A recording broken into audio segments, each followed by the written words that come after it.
Everyone, তোমরা সবাই কেমন আছো? আশা করছি তোমরা সবাই ভালো আছো। আমরাও খুব খুব ভালো আছি।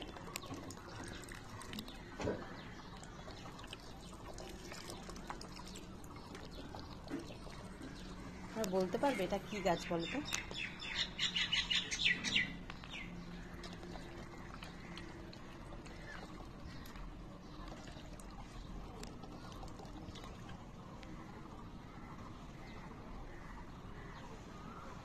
এই যে ছেলে পড়তে বসে গেছে ওর দাদির কাছে, অন্যদিকে ওর সকালের খাবারটা করে নিব।